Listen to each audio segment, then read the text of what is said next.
All right, what's going on, everybody? We'll do a quick recap about what we predicted the last show, where we were right, where we were wrong. It was 50-50 on both of our regular picks. We only gave two. We're going to probably try to give a little bit more information as far as the picks are regarding, because we're not talking about anything else except the picks in this show. This is going to be recorded the night before. So this is Saturday night here. So just recapping how we did last week.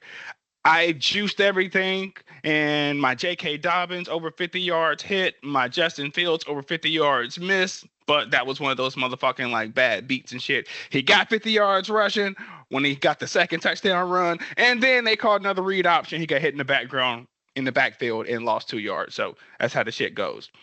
Always remember, Always remember, everybody, only bet what you can stand to lose. All right, I'm going to give some regular picks today, and we're also going to even talk about some of the things we're just looking at. And I'm even going to suggest a 4-leg parlay if you hold on to the end of that one. As far as what LeVar did the last time was Justin Herbert hit his line over 226.5 yards. He got that pretty easily. Easy money. And he had a bad beat to as well, as far as the Jonathan Taylor, who had plenty of carries, but he did not get to 82.5 because they were whooping Miami's ass, and they pulled him and put the backup in. So fucking Miami. But as far as the wheel spin picks, we missed both of those. Like, once again, the wheel spin, give us some grace on this. This is just something I want to make it more fun. I want to encourage me to maybe think outside of the box of being so safe. LeVar knows this. If I don't share everything I post personally on this thing, I'm aggressive. My thought process is typically that you're probably not going to beat Vegas often and be 50%. So I'm often trying to look for, all right, how can I really go up on one fucking day? But I'm going to try to be safer for the majority picks that we give here for the majority of the world, because everyone doesn't have the same risk tolerance. But I will try to give some recommendations for those that live in non-legal states, such as myself. So I have to play a lot of underdog. So that's the reason why I can't just put $100 on one parlay that I would like, as my brother can in North Carolina. But we missed the two wheel spins. It was George Pickens. I juiced it again over 60. Fucking pass interference call in that game. And Kenneth Walker, for LeVar, he got a tougher one. He got a 2 touchdown from one score. That's a much tougher pick to go for. And he got Kenneth Walker. That was his prediction. And Zach Charbonnet got more carries. So that was just... But anyway, that's the wheel spin. That's the wheel spin. We'll spin the wheel at the end of this one too as well. LeVar, do you want to lead with your first lock? Well, once again, there is no such thing as a lock. I said that on the other video, but we edited it out. So I just want to make sure I say that here. Sports betting. Only bet what you can stand to lose. All right. But this is fun. Makes it way more entertaining to watch the game. What's your first most confident pick? It's a better terminology, LeVar. First one, after seeing the Vikings and Bears last week, my favorite is Caleb Williams rushing the 27.5. It over was that low. Shit. It was low. He said 20. Yeah. He ran the ball a lot. And when I was doing my research today for Underdog, I'm pretty sure Underdog had him at 25.5 too. So his line's even lower over there.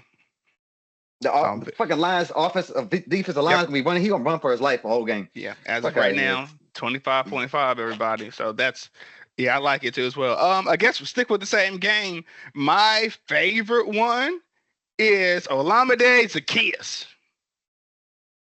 Right here. My two favorite people are, just because I believe they're going to be trailing in the game. It's about game script. They're playing the Lions. I think the Lions are going to have a revenge game, and I think that Chicago was one of the worst looking teams that I saw out there. So I think they're going to be trailing the entire game. Zaccheaus had 7 targets. He was second on the team in targets in that game. And I think that that's going to repeat again. And his line on Underdog right now is 25.5. His line on DK is 23.5. If you wanted to juice it to 40 yards there, that is a plus 176 bet right now. Wow. So I'm going to leave that for the sake of this show, for the baseline one at 25.5 or 23.5 if you're on DK. But if you did want to juice it, I saw some pretty decent opportunity there. Even if you were going to juice it under under Underdog, it would turn your multiplier from the baseline to a 1.52x multiplier for those non-legal states. Because Caleb Williams, he had like 58 last week rushing. He did. If you get 50, if you do 50 plus, that's what plus 360. Yeah. So, like once again, we're going with the baseline one, but I like to recommend some good plus money bets. How in the hell can I hit them one good time and really go up? So that's a lot of times my thought process there. So like plus 200. And from last year, I would say sports betting gets way more difficult the further we get on in the year. So I think the lines will tighten up a lot more as we continue on through the year. All right, but what's your second most confident pick, LeVar? Second one is it's in the Bills and the Jets game. All that wide receiver is lines way too low. And you're gonna tell me Dalton Kincaid is what 29.5? 29.5. Fuck out of here. It's the same thing on Underdog too. It seems like a trick. It just seems like is this a joke? The only detriment is that he plays the majority of the time on obvious passing downs. But I think the Jets defensive line is going to be pretty good, and I think they should be okay to really, I think they should force enough passing situations. So I'm okay with that. One of my honorable mentions, this is not one of my picks, but one of my honorable mentions is from this game, and it's the Khalil Shakir. It's too fucking low, both on Underdog and on DK. 46.5. He's been the number one guy for that team. I don't care what Coleman did. Coleman can go do it again, but Coleman's number is higher than Shakir. No, it's not anymore. It's lower. I just checked it. Oh, maybe it's Coleman's mine. Mm-hmm. Coleman's 40.5. That's what they're still about the same. I trust Shakir more, so forgive me, I misspoke there. I thought I saw that earlier, but yeah, Shakir gets a lot of targets underneath. I'm not sure if Coleman plays more outside. I don't like it versus Sauce. He's not getting open versus Sauce. You might not like him, but he ain't fast enough to get open versus Sauce. So I prefer Shakir in that one, but that's my honorable mention. This is my plus money. We talked about this in our recap show. Dylan Sampson, I juiced it 4 catches on Underdog. That is a 1.31x multiplier. DK, that's plus 171 for the guy that had 8 catches last week. They're playing Baltimore. They're going to be behind. They're throwing the ball. They're going to be throwing the ball too. So both of my picks are 2 people that I think are going to be in 2 obvious passing situations. Makes me want to check something real quick. Go ahead. What's rushing? Can I even look for it? Rushing and receiving for fucking that motherfucker? What are you talking about? For Sampson. I'm not sure. I trust him just to catch the passes. I'm probably not doing anything else for him. The minute I saw that his line was so low, plus 552. For what? He had 93 rushing and receiving last week, and he didn't play that much. For 100, his rushing and receiving, for 100 plus, that's plus 552. He should be used enough. I'm okay with that too. As well, I'm okay with that. Definitely. I think that's adding great value. Add it on my list. That was just one of those we talked about, and I was like, if his line is under 5, as far as receptions, I think anything like 5 starts getting crazy for a running back. The only one I did consider is I was looking at Christian McCaffrey's line is at 5 receptions. And so that makes me think about it for that game. This line is not out on DK, so I can't use this as any of my official ones. But I know we were talking about during our recap show. Jake Tongues had the most receiving yards, and he caught the touchdown for the 49ers after Kittle got hurt. When I went through and I was studying on lineups.com, I can't even find that motherfucker. None of the tight ends are up there at all on DraftKings at all. They are listed though on Underdog. So I bet both. But when I was doing my further research for it, Luke Farrell ran more routes. He played almost double the plays after Kittle got hurt than Jake Tongues did. Tongues caught the touchdown, but the other guy played literally double the amount of snaps. And his line right now on Underdog is 7.5. If you juice it, the most they let you juice it. Now this is aggressive. I'm aggressive. The most they let you juice it to is 45. 44.5. It's a 10x multiplier. And he played the majority of the snaps. Completely different quarterback. Because when we were talking about our recap show, we didn't know Brock Purdy wasn't going to play. We got what's the guy's name? Matt Jones in the game now. Matt Jones. Matt Jones you think might Matt Jones actually throwing the ball. I don't know. I can't trust that. He's gonna be. I'm just talking opportunity and on the field. That's just one of those that like I included that and I put that inside of a parlay.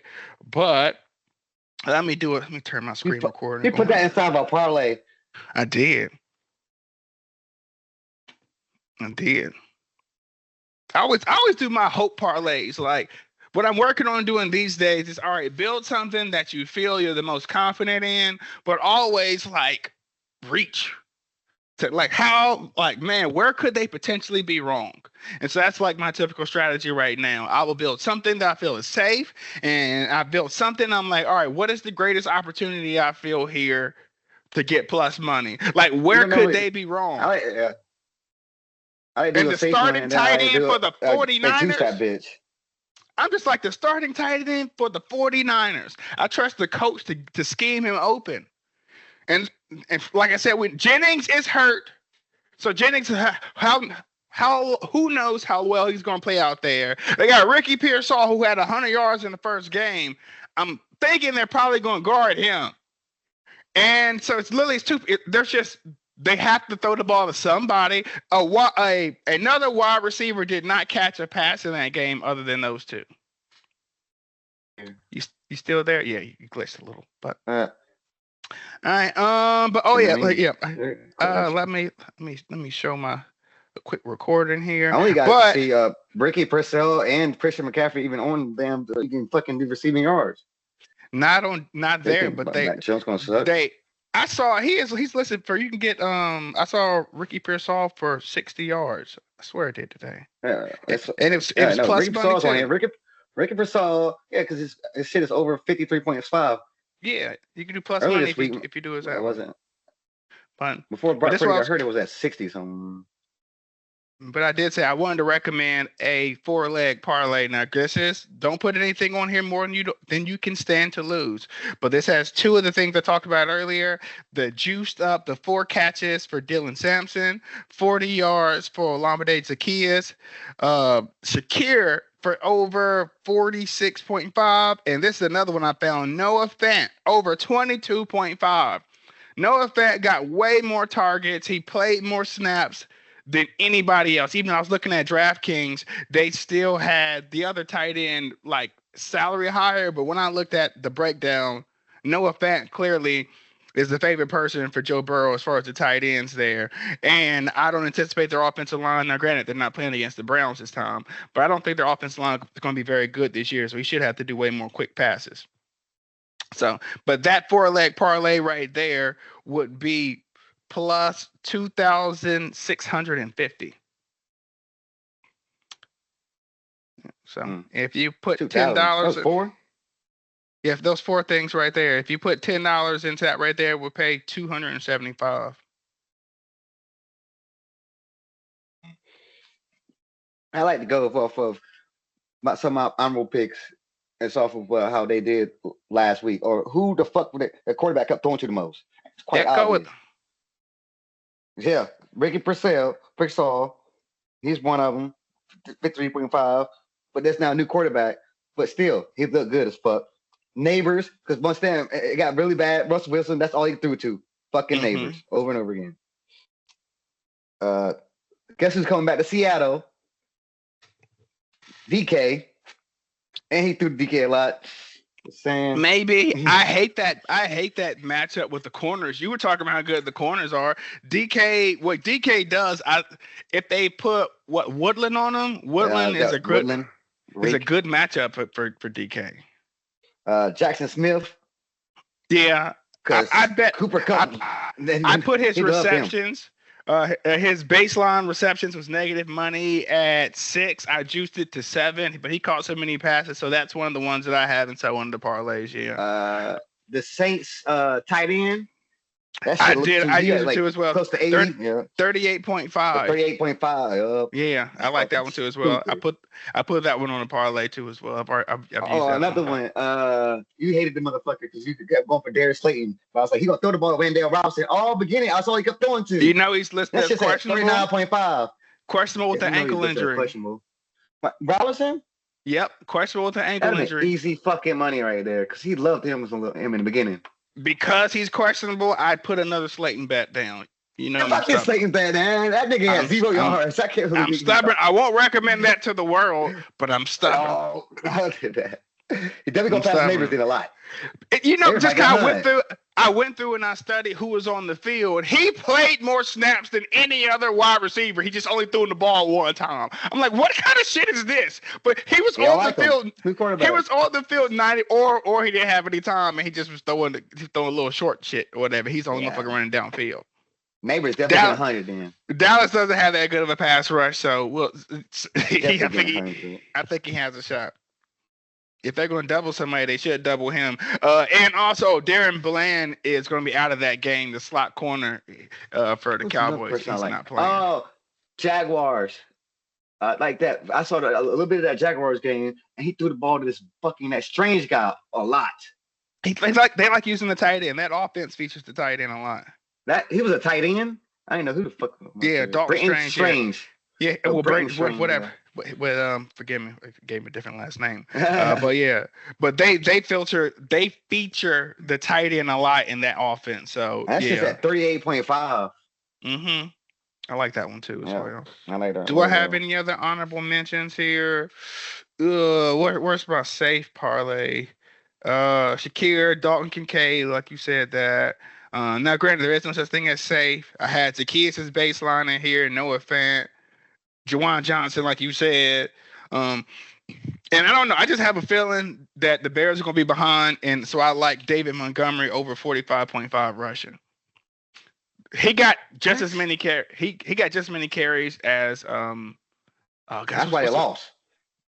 They were behind, but it seemed like they were running the same offenses last year, and they used to split them evenly until Montgomery got hurt.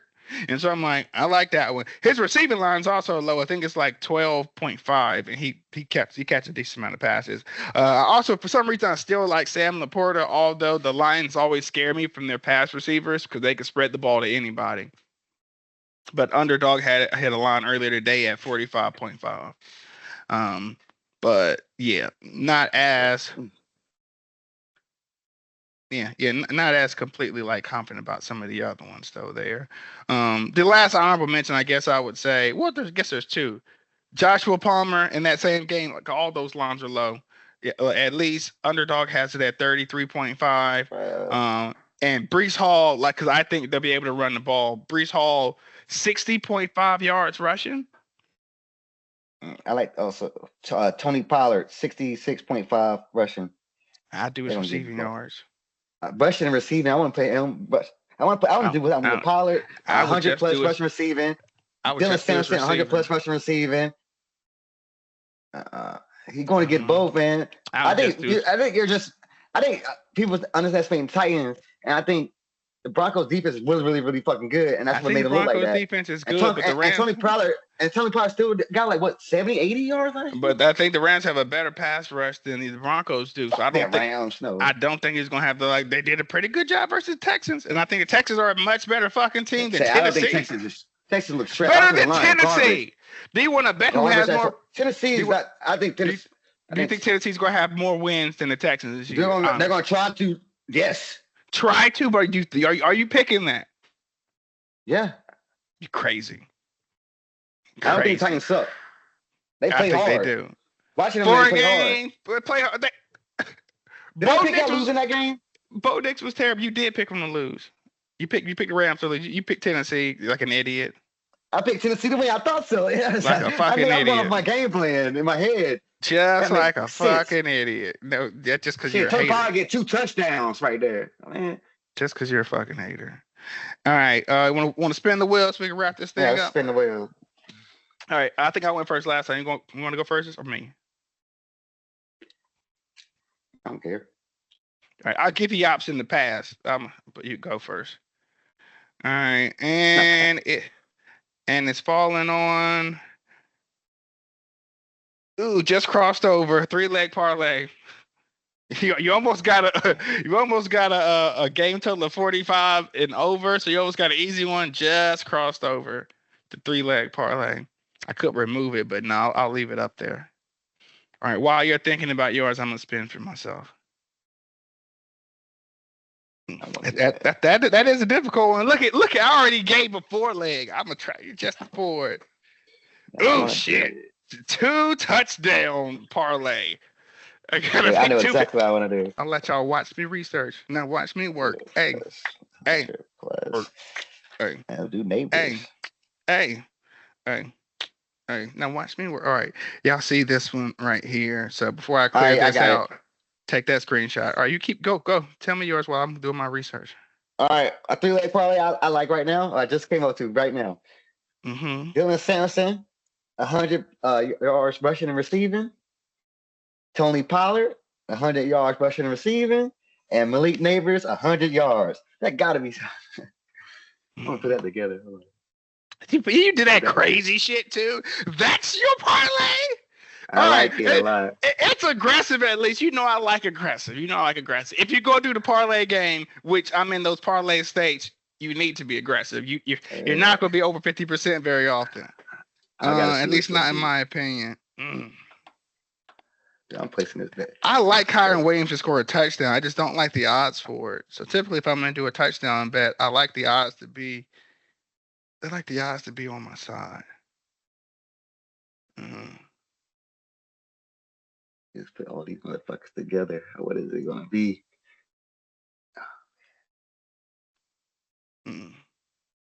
Boy, that would be crazy. Awesome. It would be crazy. Is he up here? What's one more? Tony Pollard. Ooh, I like Tony Pollard a lot. Last time I fucking like Kenneth Walker, and that didn't do shit for me. Fucking Kenneth Walker. I'm gonna be aggressive. From my list. I'm never gonna vote. I'm never gonna ever gonna bet him ever again. I'm gonna do one aggressive, one that I think is easier. All right. I think that's a good way to go about it. Boom. $10. You put that you put all that stuff in, put those 3 it's plus 4503. Payout be $460 for $10. I'm trying to find better odds. Like Kyron Williams is something I think is gonna happen, but I don't like the odds. I got Kyron on my touchdowns. I got 4 people I got like having a touchdown. I don't really care about I didn't really get odds. I just think they all gonna score. Derrick Henry, Kyron Williams, DeAndre Swift, and Jamar Chase. They all gonna score for sure. These 2 touchdowns odds fucking suck, man. Like I typically don't bet touchdowns like that because your payout is not that good for the fucking shit that you got to risk there. Well, I'm gonna bet this. I want a good bet. It's a damn good bet. That's gonna happen. Excuse me.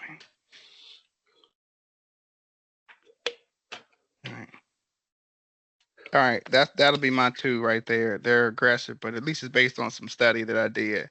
It's crazy. This is crazy. I don't like touchdown bets. I don't. So my thought process, if I'm gonna do it, let me try to make it worth my while or whatever. All right. Like I said, if I was going to be safe, I would go running backs in obvious lead situations. I would probably do David Montgomery and I would do Kyron Williams.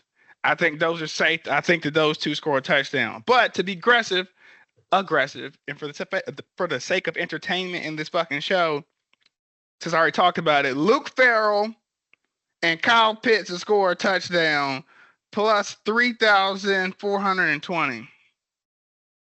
Together? Yeah. I looked at the target share, and Kyle Pitts was the second as far as the target share on Atlanta. And so it was Drake London. Now, granted, you said Mooney comes back this week, but that shoulder, he could fall on that shoulder one time. And as far as who he was throwing the ball to, Penix was really trying to get the ball to London more than anybody else, and he was really trying to get the ball to Kyle Pitts. And so I'm like, all right, Kyle Pitts is a vertical down the field. I don't think JJ's that good, so I think that they had the ball a lot. So that'll be mine. And JJ this.